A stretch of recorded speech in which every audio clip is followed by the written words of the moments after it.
Right, now, the search goes on to find the greatest car ever. Last week, Murray Walker championed the cause of the McLaren F1, and in the phone vote, it's now well in the lead with 61% of your votes. Everything else is bumping along the bottom. This week, however, the star of Tomb Raider and Red Dwarf, Chris Barrie, is going to argue why he thinks the E-Type Jaguar is the greatest car ever.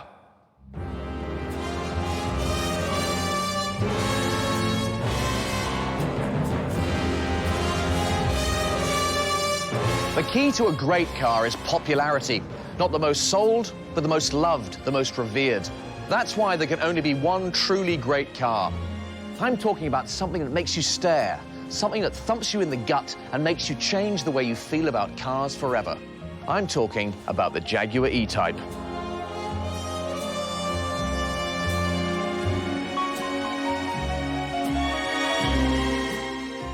Looks-wise, everything is right about this car.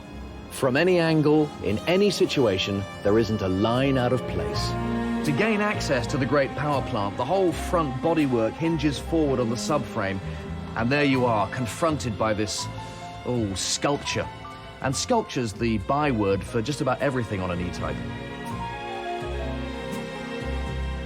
The twin exhaust pipes sweep from beneath with a promise of heavenly tones, while inside the driver is greeted by a brigade of toggle switches and dials set in aluminium.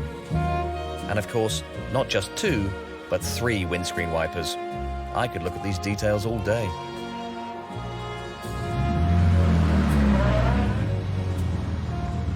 This is without doubt the most beautiful car ever made.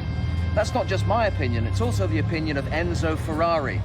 Now there's a man who made some stunning cars in his time, but as far as he was concerned, the E-Type dwarfed them all.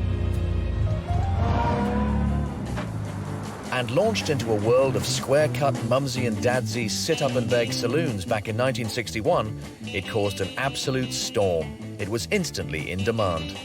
Anyone who was anyone wanted to be seen in an E, because this was the 1960s.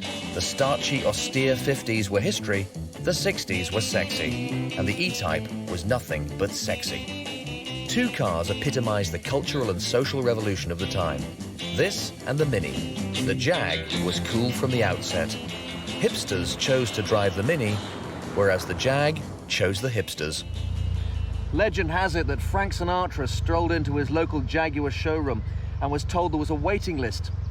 Just because he couldn't have one there and then, he threw a strop. But the E-Type wasn't just a pretty face. It had proper competition breeding.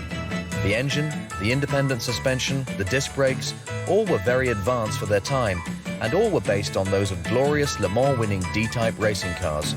That gave the E-Type something all great cars need: pedigree. That fantastic engine gave the E-Type something else: power. And as a mark of true greatness, it was power for the people.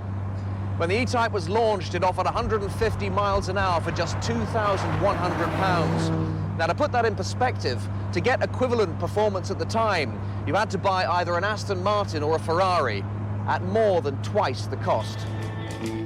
My first trip in an E-Type was in the mid-60s at the age of 5. The car belonged to one Captain Dickie Pratt, a friend of my father's.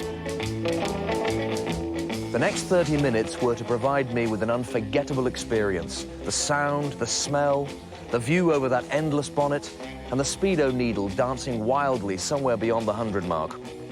My fire was well and truly lit. 20 years later, I took a test drive in an early roadster, and although I couldn't really afford it at the time, I just had to have it. The 1960s were a landmark in history. And the E-Type is the only car that truly captures the excitement and liberation of that time. And, this is important, it's the first true pin-up car. Long before the likes of the Countach and Testarossa, this was the car that kids were pinning up on their bedroom walls. It's entirely an emotional thing, not a rational thing, and that's also key to the Jag's greatness. Because cars should be emotional. If they're judged purely on rational, technical terms, they simply become another mode of transport. And cars aren't that. They're glorious living things. And the E-Type Jaguar is the standard bearer.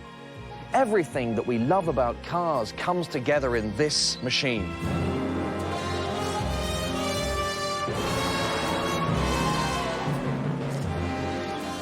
Let me ask you, did you ever meet anyone who didn't like an E-Type?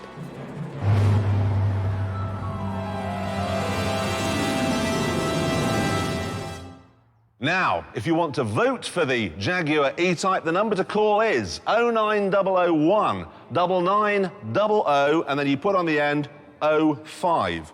Obviously, you can still vote for the McLaren F1. That's the same number with 01 on the end. Ford Mustang, 2. Black Cab is 03. Rolls-Royce Silver Cloud, 04. Land Rover, 06. Audi Quattro, 07. Fiat 500, 08. Citroën DS, 09. All of these numbers are on our website, bbc.co.uk/Top Gear. Calls cost no more than 10p, so get voting.